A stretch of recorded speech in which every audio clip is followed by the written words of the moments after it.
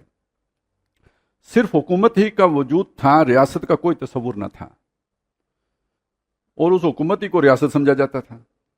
وہ جو قلعہ ہے نا جس میں بادشاہ سلامت رہتے تھے وہ ریاست ہے، باقی تو دنیا اپنے طور پہ رہتی تھی۔ کوئی اتنے قوانین بھی نہیں تھے جتنے آج قوانین ہیں نا، اتنے قوانین نہیں تھے۔ چنانچہ ادھر کوئی شخص حکومت کے خلاف کھڑا ہوا، ادھر اسے فوراً باغی گردان کر گردن زدنی قرار دے دیا۔ لیکن یہ صورتحال اس دور میں بدل چکی ہے۔ انسانی فکر اور انسانی تمدن کا جو ارتقاء ہوا ہے اس کے تحت اب یہ بات تسلیم کی جاتی ہے کہ ریاست ایک بالکل علیحدہ شے ہے، اور حکومت صرف ریاست کے معاملات کو چلانے والا ایک انتظامی ادارہ ہے۔ اچھا، اب اس حکومت کو بھی سمجھ لیں۔ جب ہم کہتے ہیں کہ جی عمران خان کی حکومت ہے یا نواز شریف کی حکومت ہے، تو وہ یعنی ایڈمنسٹریشن کا ہیڈ ہوتا ہے۔ ایڈمنسٹریشن نیچے پٹواری تک اور ایس ایچ او اور اے ایس آئی تک ہوتی ہے۔ یہ والا جو مشینری ہے پوری کی پوری یہ ہوتی ہیں وہ لوگ کہ جو مستقل، جن کی سروسز جو ہے نا حکومت نے لے رکھی ہوتی ہیں اور بدلے میں انہیں پریویلیجز دے رہے ہوتے ہیں، تنخواہیں دے رہے ہوتے ہیں۔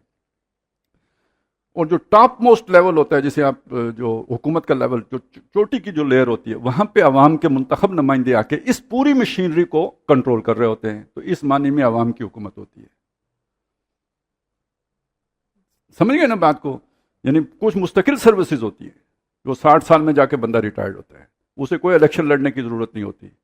وہ ٹیلنٹ پہ آئیں گے، میرٹ پہ آئیں گے، ٹیسٹ ہوں گے، ٹریننگ ہوگی وغیرہ وغیرہ وغیرہ وغیرہ، اور جو بھی ان کا اسپیشل جاب ہوگا اس میں ان کو فٹ ان کر دیا جائے گا۔ لیکن اس پوری مشین کو چلانے کے لیے اوپر جو بیٹھے ہوں گے ان کو عوام منتخب کر کے اوپر بھیجیں گے۔ یہ ہے سسٹم، اس کو سمجھ لیں۔ اور یہ پورا سسٹم حکومت کا سسٹم، انتظامیہ کا سسٹم ہے۔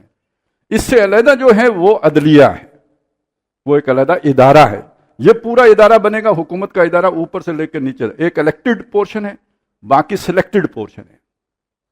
یہ مل کے ایڈمنسٹریشن بنی ہے، اور ادھر چلی گئی عدلیہ، اور وہ عدلیہ بھی اے سی تک آتی ہے۔ اے سی میں آ کے یہ دونوں جمع ہو جاتے ہیں۔ مشرف کے دور میں شاید کچھ علیحدہ کرنے کی کوشش کی تھی، لیکن یہ کہ پہلے یہ جمع تھے، یعنی اے سی کے پاس عدالتی اختیارات بھی ہوتے تھے چھوٹے سے، اور یہ جو انتظامی اختیارات بھی ہوتے تھے۔ اب شاید اس طرح نہیں ہے، مجھے اب یقیناً نہیں پتہ، لیکن پہلے یوں ہی ہوتا تھا۔ لیکن یہ آتا ہے تحصیلدار تک بھی ہے، تحصیلدار کے پاس بھی کوئی تھوڑے بہت عدالتی اختیارات ہوتے ہیں، انتظامی تو ہوتے ہی ہیں۔ اچھا، اسی طرح یہ سمجھ لیجئے کہ دوسری طرف اس کے ساتھ جو ایک آیا یہ انتظامیہ کا معاملہ، یہ عدلیہ کا معاملہ، اور مقننہ کس شے کو کہتے ہیں جی؟ قانون ساز ادارہ، وہ پارلیمنٹ کہلاتی ہے۔ اب دیکھیں، حکومت کابینہ ہوتی ہے، پوری پارلیمنٹ حکومت نہیں ہوتی، اس میں سے جو وزیر بنا لیے جاتے ہیں وہ ہوتی ہے حکومت، وہ حکومت ان کی بن جاتی ہے۔ باقی جتنے رہ جاتے ہیں جو غیر وزیر ہیں، یہ لیجسلیچر ہے، اور کابینہ کو شامل کر کے لیجسلیچر بنتی ہے، ٹھیک ہے۔ اور یہ جو لیجسلیچر یعنی قومی اسمبلی یا سینٹ، یہ حکومت کا محاسبہ بھی کرتے ہیں۔ کابینہ ایک طرف ہوتی ہے، وزیر اعظم اور کابینہ ایک طرف ہوتی ہے، اور یہ لوگ پھر وہ کیا نقطۂ اعتراض تھے، پتہ نہیں کیا کیا، وہ جو کچھ ہوتا ہے نا، آپ نے وہ دیکھا ہوگا کہ وہ آ کے، اچھا اسی طرح وہ وزیر اعظم آ کے خطاب وغیرہ بھی کرتا ہے۔ یہ سب اصل میں اس کو بیلنس کرنے کے لیے، یہ تین ادارے مل کے اس پورے نظام کو بیلنس کرتے ہیں، عدلیہ، مقننہ اور حکومت۔ ہمارے ہاں یہ ہے کہ ہر ایک اس کوشش میں ہوتا ہے کہ دوسرے کے اوپر اس نے چڑھنا کیسے ہے، تو بیلنس آؤٹ ہو جاتے ہیں۔ جیسے گاڑی کا بیلنس، ویل بیلنس آؤٹ ہو جائے تو کیا کرتی ہے جی؟ وہ 60 تے چاڑ ہوتے ببلنگ شروع کر دیتی ہے۔ ہمارا پورا سسٹم ببلرڈ کر رہا ہے، مطلب ببلنگ تو بہت چھوٹا سا لفظ ہے۔ کیوں کر رہا ہے؟ جج چاہتے ہیں ہماری حکومت قائم ہو جائے، وہ جو حکومت میں آتے ہیں وہ چاہتے ہیں پارلیمنٹ ان سے نہ پوچھے۔ تو یہ سارا جو ہے نا گند بنا ہوا ہے، ان میں سے کوئی بھی آئین کی پیروی کرنے کے لیے تیار نہیں ہے۔ یہ اس وجہ سے یہ ساری گڑبڑ ہے۔ چلیں خیر، چنانچہ ادھر کوئی شخص حکومت کے خلاف کھڑا ہوا، ادھر اسے فوراً گردن زدنی قرار دے دیا گیا۔ لیکن یہ صورتحال اس دور میں بدل چکی ہے، انسانی فکر اور انسانی تمدن کا جو ارتقا ہوا ہے اس کے تحت اب یہ بات تسلیم کی جاتی ہے کہ ریاست ایک بالکل علیحدہ شے ہے اور حکومت صرف ریاست کے معاملات کو چلانے والا ایک انتظامی ادارہ ہے۔ کسی ملک کے رہنے والے دستوری اور آئینی طور پر در حقیقت ریاست کے وفادار ہوتے ہیں، حکومت کے نہیں۔ حکومت کی اطاعت تو وہ کرتے ہیں، لیکن دراصل جس شے کو وفاداری کہا جاتا ہے وہ ریاست کے ساتھ وابستہ ہوتی ہے۔ پاکستان ایک ریاست ہے، اس ریاست کو چلانے والی ایک حکومت ہے جو اس ریاست کا ایک انتظامی ادارہ ہے۔ یہ حکومت بدلتی رہتی ہے، آج کسی کی ہے تو کل اور کسی کی، کبھی سول حکومت ہے تو کبھی فوجی، کبھی ایوب صاحب کی تھی، کبھی یحییٰ صاحب کی، پھر بھٹو صاحب آئے اور ان کے بعد مسند اقتدار پر جنرل ضیاء الحق صاحب متمکن ہوئے۔ بس حکومت تو آنی جانی شے ہے، جس شے کو دوام ہے، جو چیز تسلسل کی حامل ہے، وہ تو در حقیقت ریاست ہے۔ لہذا کسی بھی ملک کے رہنے والوں کی اصل وفاداری ریاست سے ہوتی ہے، حکومت سے نہیں۔ تمدن کے ارتقاء اور فکر انسانی کی وسعت کے نتیجے میں آج پوری دنیا میں یہ بات مسلم سمجھی جاتی ہے کہ کسی حکومت کو بدلنے کا حق اس ملک کے رہنے والوں کو حاصل ہے۔ کوئی مارشل لا ایڈمنسٹریٹر یہ نہیں کہہ سکتا کہ اس کی حکومت مستقل قسم کی حکومت ہے، جو بھی کہے گا یہی کہے گا کہ یہ وقتی اور عارضی انتظام ہے۔ جی 90 دن حالات خراب ہو گئے تھے، یہ ایک نارمل پیریڈ ہوتا ہے نا جمہوریت والا، تو اس کے بیچ میں تھوڑا سا ایک پیریڈ آتا ہے، اب نارمل پیریڈ آتا ہے، تو وہ جیسے وہ مختصر ہوتا ہے تو یہ بھی مختصر ہی رہتا ہے، یعنی تھوڑے دنوں کے لیے، 90 دنوں کے لیے آئے۔ کبھی بیماری ہو جائے تو طویل بھی ہو جاتے ہیں۔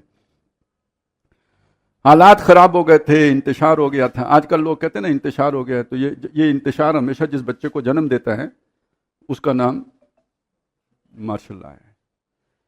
تو یہ آپ سمجھ لیں کہ حالات کدھر جا رہے ہیں، حالات ادھر جا رہے ہیں کہ ایک صبح کے آ کے کوئی صاحب سٹک لہرا کے نحمدہ ونصلی علی رسولہ الکریم پڑھ کر اس کے بعد ہمیں بتائیں گے کہ آپ نے دیکھا جج کیا کر رہے تھے، ہم کہیں گے بالکل حرام توپی کر رہے تھے۔ آپ نے دیکھا سیاستدان کیا کر رہے تھے، ہم کہیں گے بالکل چوری چکاری کر رہے تھے۔ آپ نے دیکھا ملک کے کیا حالات بن گئے تھے، ایک وزیر اعلیٰ کیا کہہ رہا تھا، ہم کہیں بالکل عدالت کی باتیں کر رہا تھا۔ آپ نے دیکھا کشمیر میں کیا ہو رہا تھا، ہم کہیں گے بالکل ٹھیک، بہت پروپیگنڈا ہو رہا تھا۔ لہذا ریاست کو بچانا زیادہ ضروری ہے، اور آپ کو یہ تو پتہ ہی ہے کہ ریاست ہم خود ہی ہوتے ہیں، تو اب آپ کو کوئی تکلیف تو نہیں ہے نا؟ نہیں، کیوں تکلیف ہو؟ ہمیں بالکل تکلیف نہیں ہے۔ تو یہ آپ پہلی دفعہ سنیں گے، ہم نے اس سے پہلے بھی سنا ہوا ہے، اسی طرح حالات خراب ہوتے ہیں، ٹھیک ہے نا؟ تو ہماری ریاست کا پاؤں بھاری ہو چکا ہے، بس لیبر روم تیار کر کے رکھیں، صبح و شام کی بات ہے۔ چلیں جی، آج کسی کی ہے تو کل کسی اور کی، کبھی سول حکومت ہے تو کبھی فوجی، کبھی ایوب صاحب کی تھی، کبھی یحییٰ صاحب کی، پھر بھٹو صاحب آئے اور ان کے بعد مسند اقتدار پر جنرل ضیاء الحق صاحب متمکن ہوئے۔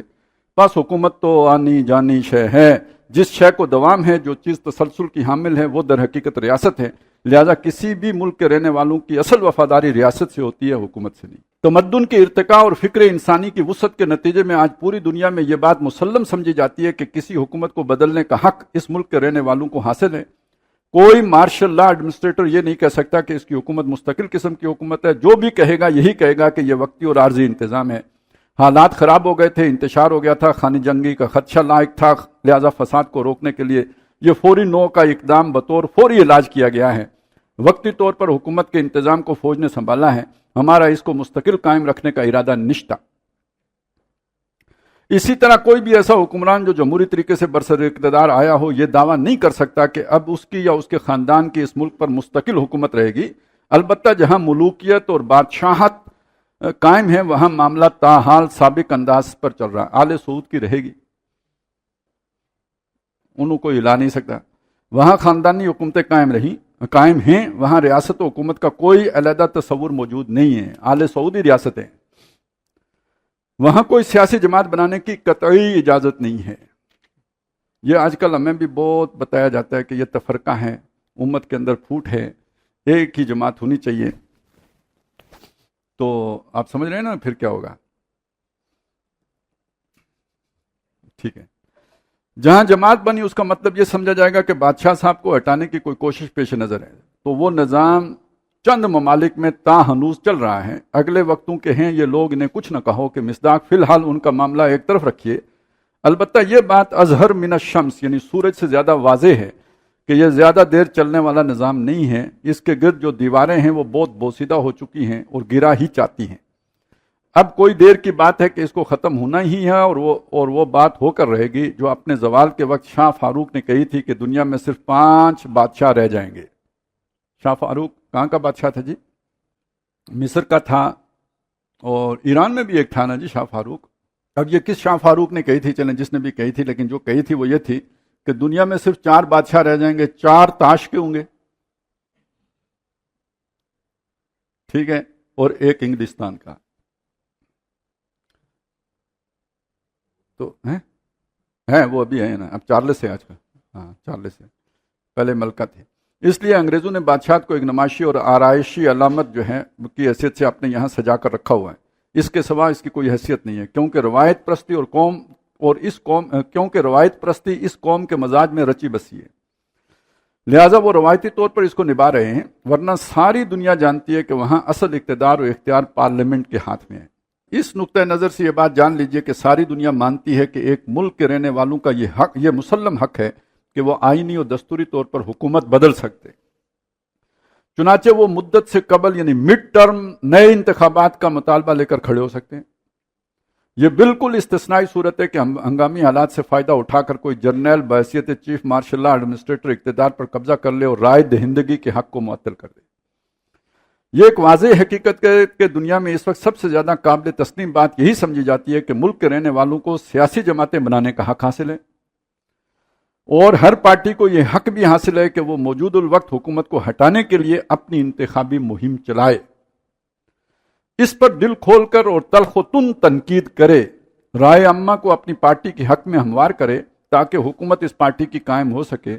زیادہ سے زیادہ پابندی یہ لگائی جاتی ہے کہ سرکاری ملازم کسی سیاسی پارٹی میں شامل ہو کر اس کی انتخابی جدوجہد میں شرکت نہیں کر سکتے، ووٹ وہ بھی دے سکتے ہیں لیکن یہ کہ وہ سیاسی عمل میں یعنی ایکٹیولی پارٹیسپیٹ نہیں کر سکتے، اور انتخابات میں کھڑے نہیں ہو سکتے، اس لیے کہ وہ ریاست کے ملازم اور کارکن ہیں، اور ریاست کی طرف سے ان کو جو کچھ اختیارات ملے ہوئے ہیں اگر وہ کسی سیاسی پارٹی سے عملاً وابستہ ہوں گے تو ان کے ہاتھ میں جو اختیارات ہیں ان کے غلط استعمال کا اندیشہ ہے۔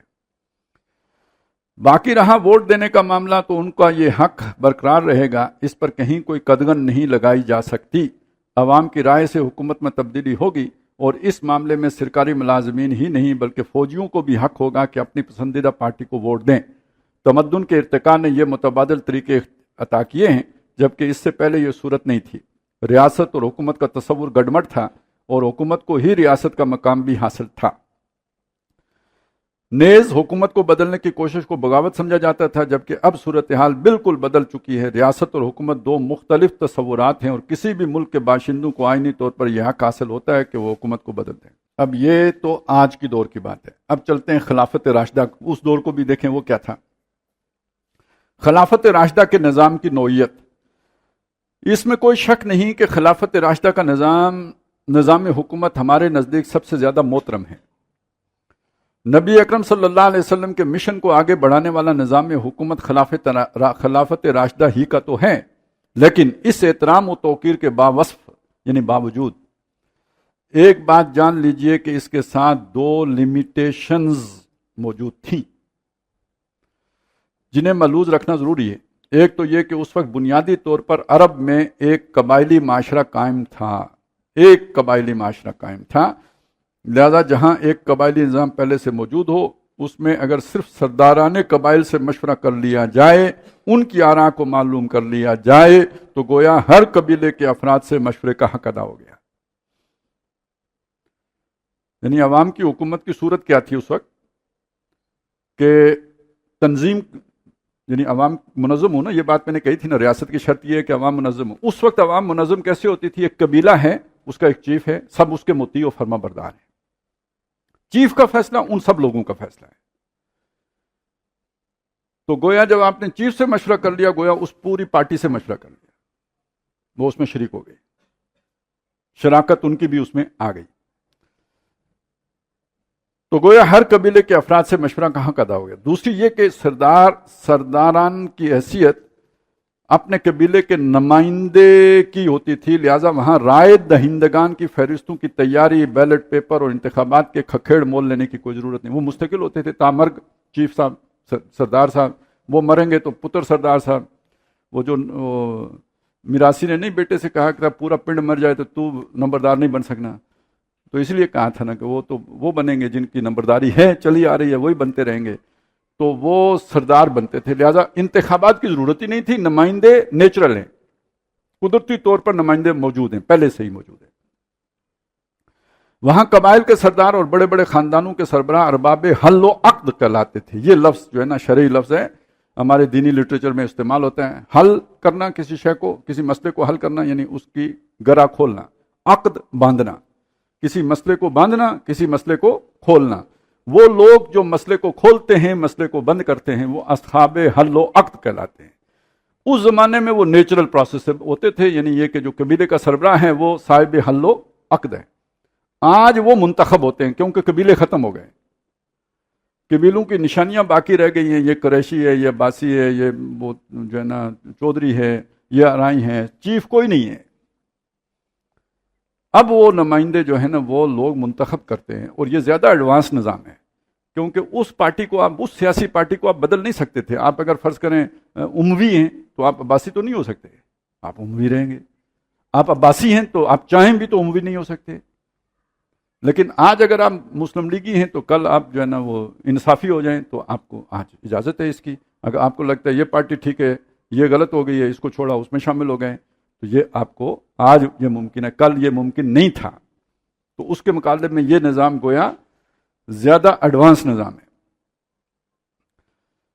جبکہ موجودہ دور میں یہ بات نہیں چل سکتی۔ آپ نے دیکھا کہ اس دور کے تقاضے کے تحت چیف مارشل ایڈمنسٹریٹر جیسے مطلق العنان حاکم کو بھی ریفرنڈم کا ڈرامہ رچانا پڑا۔ ضیاء الحق کا دور تھا۔ اس قسم کی کسی صورتحال کا ثبوت آپ کو خلفائے راشدین رضی اللہ تعالی عنہم کے دور میں تو نہیں ملے گا، لہذا یہ کہنا کہ اس طرز کا سیاسی نظام جو خلافت راشدہ میں قائم تھا جوں کا توں اس دور میں چل سکتا ہے، ایک مغالطہ ہے جو اس وقت خود ڈاکٹر صاحب کی قائم کی ہوئی امیر کے اصحاب حل و عقد کو بھی لاحق ہے۔ اسی لیے تو انہوں نے اپنا وہ تنظیم اسلامی کا پیغام پتہ نہیں خلافت راشدہ کا نظام کر دیا۔ اس دور میں حالات کی تبدیلی کے پیش نظر ایک ایسا نظام بنانے پر غور کرنا ہوگا جس میں اصول تو وہی رہیں لیکن طریقہ کار کو تمدن کے ارتقاء کے ساتھ ہم آہنگ کیا جائے۔ ایک قابل غور بات، حضرت عثمان غنی رضی اللہ تعالیٰ عنہ کے خلاف جو تحریک اٹھی وہ یقیناً ایک یہودی سازش تھی۔ شروع سے اس کے عزائم مجرمانہ تھے، اس کے اندر نیک نیتی کا کوئی شائبہ بھی نہیں تھا، لیکن سوال یہ ہے کہ کسی نظام حکومت میں جہاں بدنیتی کے ساتھ یہ معاملہ ہو گیا وہاں نیک نیتی کے ساتھ بھی تو یہ معاملہ ہو سکتا ہے۔ اس امکان کو خارج از بحث نہیں کیا جا سکتا۔ بالکل نیک نیتی کے ساتھ بھی کسی ملک میں ایسی تحریک اٹھ سکتی ہے کہ موجودہ حکمران ہمارے لیے قابل قبول نہیں ہے، انہیں معزول ہونا چاہیے اور ان کی جگہ نئی قیادت کا انتخاب ہونا چاہیے۔ اس وقت تک ہمارے یہاں اس مقصد کے لیے کوئی ذرائع یعنی چینلز موجود نہیں تھے۔ یعنی حضرت عثمان سے آپ کو اختلاف ہو گیا، آپ ان کے مقابلے میں اپنی جو ہے نا کہتے ہیں کہ جی آپ کی حکومت ختم کرتے ہیں، تو اب اس وقت کوئی چینل ایسا نہیں ہے کہ آپ اپنی رائے کو منظم طریقے سے اس کو اسرٹ کر سکیں۔ کوئی راستہ نہیں تھا کہ جس کے ذریعے سے ایسا اختلاف رائے سامنے آ سکتا۔ در حقیقت تمدنی ارتقاء نے جو متبادل راستے دیے ہیں انہی کے ذریعے اختلاف رائے بھی سامنے آتا ہے، اور وہ اختلاف رائے صحت مند انداز میں حل یعنی ریزالو بھی ہو سکتا ہے۔ اگر فرض کریں کہ آپ پارلیمنٹ کی اکثریت کو اپنا ہم نوا بنا لیتے ہیں تو عدم اعتماد پیش ہو جائے گا۔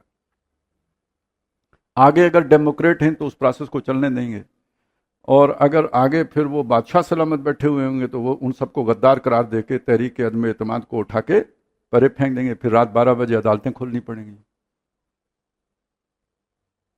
سمجھ آئی نا بات کی؟ یہ ہوتا ہے تو وہ اس میں تو بڑے آسانی کے ساتھ ہو جائے گا، چپیڑوں کی نوبت نہیں آئے گی، اس کے بغیر ہو جائے گا، ووٹوں سے ہو جائے گا۔ اچھا نہیں، پارلیمنٹ میں آپ اکثریت نہیں بتا سکے، آپ رائے عامہ منظم کریں گے، لوگوں کو سڑکوں پہ لائیں گے، لا اینڈ آرڈر کے مسائل کھڑے کریں گے، حکومت کو جو ہے نا وہ مجبور کر دیں گے کہ وہ انتخابات کا اعلان کرنے پر مجبور ہو جائے اور کر دے، تو مڈ ٹرم الیکشن ہو جائیں گے.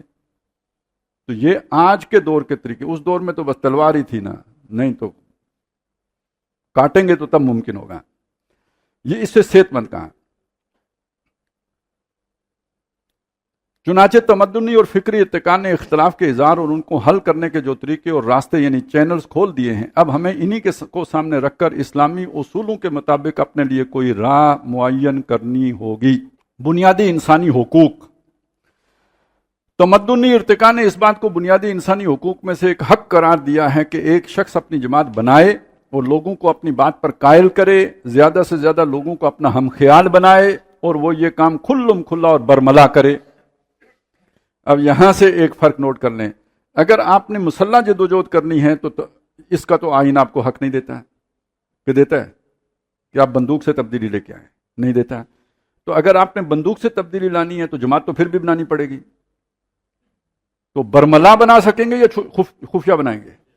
خفیہ بنائیں گے, چھپا کے بنائیں گے, ظاہر نہیں کر سکیں گے.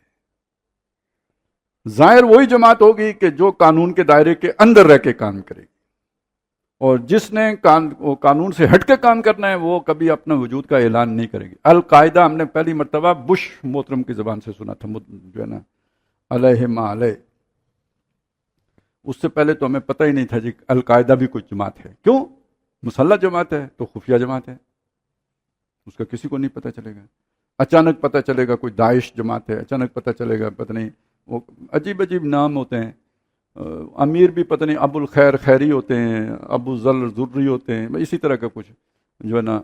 میں کہتا ہوں بغیر اولاد کے ابو ہوتے سارے 18-20 سال کے بچے ہیں, ابو سارے ہوتے ہیں, اس لیے کہ وہ سارے وہ نام رکھے ہوتے ہیں, جھوٹے نام رکھے ہوتے ہیں, نک نیم, یا بلکہ یہ کہ آپ انہیں کہیں کوڈ نیم. کیوں؟ خفیہ جماعت ہے. اچھا جب جماعت خفیہ ہے تو اوپر والے کا تو پتہ ہی نہیں کون ہے نا. والدار صاحب ہیں, صوبے دار صاحب ہیں, کیڑے صاحب ہیں اوپر بیٹھے ہوئے, MI6 والے ہیں, راہ والے ہیں, موساد والے ہیں, 28-29 تو اپنیاں بھی ہیں نا. تو یہ خفیہ والا کام تو بے اعتبارہ کام ہے, پتہ ہی نہیں بیچ میں کہاں کون ہے, کس لیول پہ کون سا شیطان گھسا ہوا ہے, اور سب سے چوٹی پر ہی شیطان بیٹھا ہو تو بھی نہیں پتا. جس کا نام لے رہے ہیں وہ مر گیا ہے کہ زندہ ہے.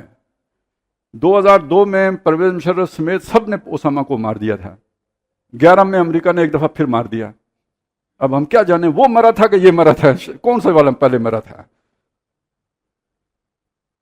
تو خفیہ تحریکوں میں یہ بڑا مسئلہ ہوتا ہے. ابھی اگر فرض کریں 2002 میں گردوں کی تکلیف سے فوت ہو گیا تو 9 سال اور بھی تو کوئی اس جماعت کو چلاتا رہا, اور وہ ہے ہی نہیں. اور 11 میں اگر امریکہ نہ بتا دیتا کہ میں نے مار دیا ہے تو آج 2024 تک اسامہ زندہ چلا رہا ہوتا القاعدہ, تو مطلب کیا پتہ چلتا کہ زندہ ہے کہ مردہ ہے. تو یہ بیچ میں کب X2 آ جاتا ہے اور کب عمران خود آ جاتا ہے یہ کوئی پتہ نہیں لگتا. یہ والا عمران نہیں ہے, وہ اور عمران تھا, وہ ابن صفی کا عمران تھا.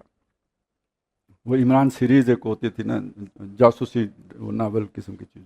تو یہ جو خفیہ تحریکیں ہیں یہ بے بھروسہ تحریکیں ہیں, جن میں کب کہاں کون گھس جاتا ہے کوئی پتہ نہیں ہوتا, اور وہ پھر سب کو لے کے کس شام کی وادی میں جا کے سب کو ذبح کروائے گا یہ بھی کوئی نہیں پتا. تو یہ کھلم کھلا برملا. اچھا مودودی صاحب نے یہ کوئی متحدہ ہندوستان میں یہ بات کہی تھی کہ آج کے دور میں کوئی خفیہ تحریک کامیاب نہیں ہو سکتی. ابھی آپ سوچیں یہ ڈیجیٹلائز نہیں ہوا تھا نظام, اس دور میں کہہ رہے ہیں, اور ثبوت دیکھ لیں. ان سے بھی 30 سال پہلے یہ جو تحریک ریشمی رومال چلی تھی یہ کیا تھی؟ یہ مطلب ایک خفیہ میسج تھا جو ریشمی رومال پہ لکھا ہوتا تھا. وہ رومال ہے, آپ نے ناک صاف کی جیب میں ڈال دیا, وہ والا رومال, لیکن اس پہ تحریر لکھی ہوتی تھی. اور وہ ریشمی رومال جس گھر میں پہنچتا تھا صبح نا شام تک چھاپا پڑ جاتا تھا. اس وقت بھی CID اتنی مربوط تھی اور منظم تھی کہ اتنی خفیہ تحریک بھی خفیہ نہیں رہی. مولانا عبید اللہ سندھی اسی تحریک میں وہ اس کی غرض سے کابل گئے, وہاں گرفتار ہوتے ہوتے بچے وہ بھاگ کے ادھر آگے نکل گئے روس کی طرف, ماورا النہر چلے گئے. شیخ الہند محمود الحسن عرب گئے, وہاں گرفتار ہو گئے. وہ مالٹا جو جا کے قید ہوئے تھے، گرفتار کہاں سے ہوئے تھے؟ عرب سے گرفتار ہوئے تھے. تو یہ بات ذہن میں رکھیں. اس دور میں اگر خفیہ تحریک نہیں چل سکی تو آج کے اس دور میں کہ جہاں کوئی مطلب کیمرے ہیں اور پتہ نہیں ڈیوائسز ہیں اور کیا کچھ ہے، تو ناممکنات میں سے ہے کہ کوئی خفیہ تحریک کامیابی سے ہمکنار ہو سکے. یہ اس کا آئینی حق ہے، اسے زیر زمین جانے کی ضرورت نہیں ہے. پرامن طریقے سے ہر پارٹی کو برسر اقتدار پارٹی کے خلاف مہم اور تحریک چلانے کا حق پوری دنیا میں اب تسلیم کیا جاتا ہے. ہمارے سوچنے کا کام، ہماری ذمہ داری یہ ہے کہ ہم تمدنی ارتقاء اور اس انقلاب کو سامنے رکھیں جس نے یہ متبادل طریقے دنیا کو دیے ہیں کہ آج یہ امکان موجود ہے کہ حزب اختلاف قائم ہو جب تک وہ پارٹی بغاوت نہیں کرتی. اب آپ کو یہاں سمجھ آنی چاہیے کہ جب ہم جمہوریت کی حمایت کرتے ہیں تو کس سانپ نے ہمیں کاٹا ہوتا ہے یا کتے نے کہ ہم اس کی حمایت کر رہے ہوتے ہیں. جمہوریت ہے تو یہ حقوق ہیں، اور اگر جمہوریت نہیں رہے گی تو یہ حقوق نہیں رہیں گے، تو پھر جدوجہد کیسے کریں گے؟ سعودی عرب میں کر سکتے ہیں، انگلینڈ میں کر سکتے ہیں، سعودی عرب میں نہیں کر سکتے. یہ وجہ ہے. باقی ہمیں کوئی مطلب تھوڑا اسے نکاح کرنا ہے جمہوریت سے، یہ مسئلہ ہے، اس کو سمجھنے کی ضرورت ہے کہ حزب اختلاف قائم ہو. جب تک وہ پارٹی بغاوت نہیں کرتی اور پرامن طور طریقے اختیار کرتی ہے، کوئی قانون اس کے خلاف نہیں جائے گا. وہ پارٹی تبلیغ کا حق رکھتی ہے، اپنے خیالات کے نشر و اشاعت کا حق رکھتی ہے، جو لوگ اس کے خیالات کو قبول کریں انہیں جمع کرنے اور منظم کرنے کا حق رکھتی ہے. اسے اپنے طریقے تنظیم کو اپنی ثوابدید کے مطابق اختیار کرنے کا حق حاصل ہے. وہ اپنے سربراہ کو صدر کہے، امیر کہے یا کوئی اور اصطلاح اختیار کرے، اسے حق ہے. جب تک یہ پارٹی بد امنی اور فساد کی کوئی صورت پیدا نہ کرے، خانہ جنگی کی صورت پیدا نہ کرے، اس وقت تک اس کو وہ تمام حقوق مسلمہ ہیں جو ابھی بیان ہوئے. یعنی اب ہم سمجھ سکتے ہیں یہ جو کہ جب تک یہ نہ کرے، جب تک وہ، یعنی جب تک 9 مئی نہ کرے، اب سمجھ آ گئی، تب تک اس کے یہ سارے حقوق انٹیکٹ رہتے ہیں. ان میں سے کوئی حق بھی سلب نہیں کیا جا سکتا.